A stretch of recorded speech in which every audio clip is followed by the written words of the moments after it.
Përshëndetje dhe mirë se erdhët të gjithë ju të shenjës së shigjetarit. Do bëjmë leximin e radhës për ju dhe po fillojmë me 5 të spiralës. Është një dragua, një kulshedër këtu që mund nxjerr flak nga goja. Ndjesia e tensionit, konflikteve, mosmarrveshje që kogja po e nxenë zemrën. Dhe kjo zëri jot i mbrëmshëm që të fton të mos humbasësh veten në këtë zhurmë.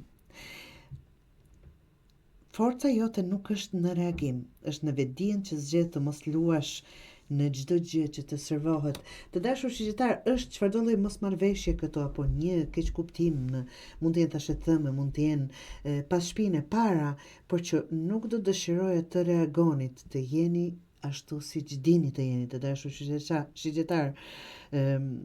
Keni dije të heshtur, një qartësi të mbrëmshme që nuk kërkon fjalë të larta për të dëshmuar veten. Absolutisht. Pra, forca jote nuk është në reagimin e këtyre gjërave.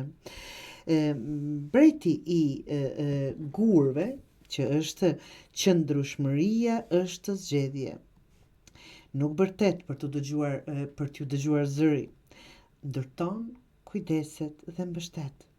Është ai që rri në sfond, por e mban gjithçka të qëndrueshme.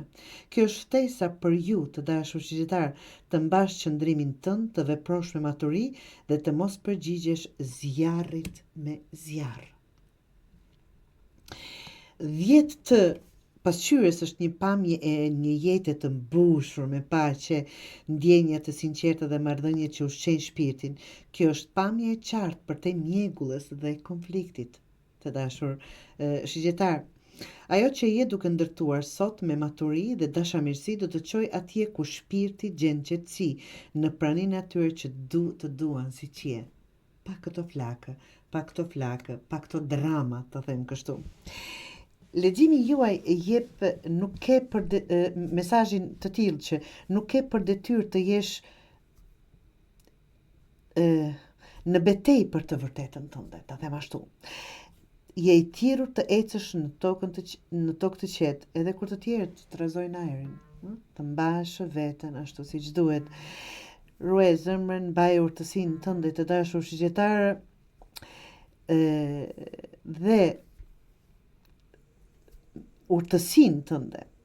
Kujto, paqja që kërkon vjen nga zgjedhjet që bën, jo nga fjalët e tua.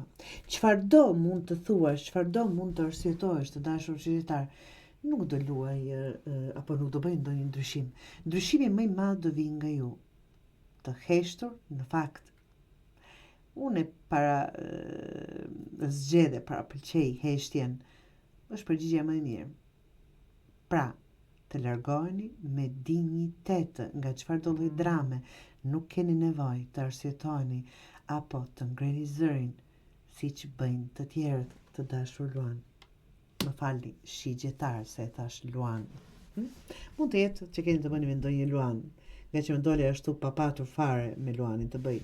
Por, me dinjitet dhe çfarëdo që të jetë, nga që është këtu një ngatresa, apo do ndodhë, dhe që të mund të dini në paqe, mos u merrni fare me këto drama, nga që nuk ja vlen as edhe